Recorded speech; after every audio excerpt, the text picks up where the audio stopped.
I'm going to make Christmas pudding muffins. I always seem to have lots of leftover Christmas pudding, and this is a really simple recipe, but it's so effective because these muffins end up tasting so luxurious and decadent. Brilliant way for using up all that pudding. So I've got flour. I'm going to sift the flour, plain flour, there, with some baking powder and some mixed spice. You could use cinnamon, you could use ginger. I like to use a mixture of a few spices for that very, very festive flavor. And then sift in these dry ingredients into a bowl.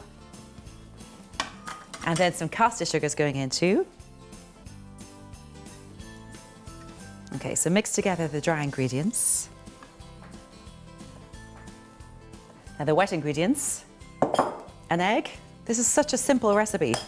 They look and they taste so impressive, but it's just really a matter of throwing together a few delicious ingredients. And then some sherry. You could use brandy or whiskey, an orange liqueur, or even just orange juice if you don't want to use any alcohol. You see, sherry just always reminds me of Christmas. It reminds me of my grandmother. There. Some milk. Mix it together. And then add in the broken up Christmas pudding. And of course, all the Christmas pudding in these muffins keeps the muffins really, really well. You know, they're delicious today, but they're still incredibly moist and actually probably even fuller in flavor tomorrow or the next day. I'm going to add some melted butter. Mix that together, and then you simply just mix the wet ingredients into the dry ingredients. Tip it in. And then just mix it together. Baking is a great way of getting children involved. And my daughter, actually, if she had her way, she would bake every single day.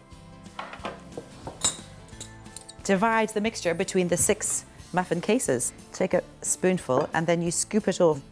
If I'm making little mini ones, then I use 2 teaspoons.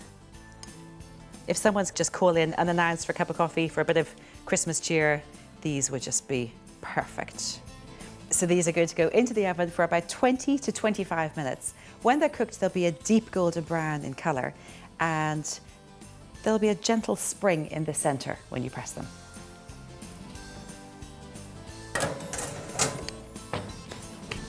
Now it's time for the sherry buttercream icing.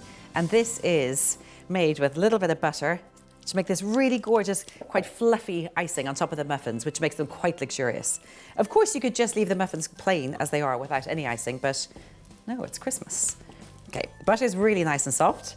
I'm going to add in some icing sugar. I tend to add it in just gradually. Make sure it's sifted, otherwise if it's lumpy, it's really, really hard to get rid of all the bits. If you wanted to make a vanilla buttercream icing, you could just add in some vanilla extract, or you could add in orange juice, or the sherry for me just makes these completely Christmassy, festive, you know, just a little bit decadent. I'm also going to add in some sherry.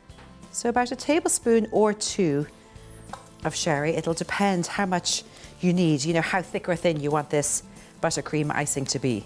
So that's it. Look at that. That's the buttercream icing. Now, here I've got the cooked muffins. They're cooked and they've completely cooled at this stage. And all I need to do is put the buttercream icing on top. You can just scrape it. And then you can just spread it. You can push it out to the edges. You can have lots of this or just a little layer on top. And that's it. What we have here is, I think, just the perfect amount of the buttercream icing. You've got that amazing festive flavor of the sherry, but then all that dried fruit, citrus zest and spice that's coming from the Christmas pudding. Absolutely delicious.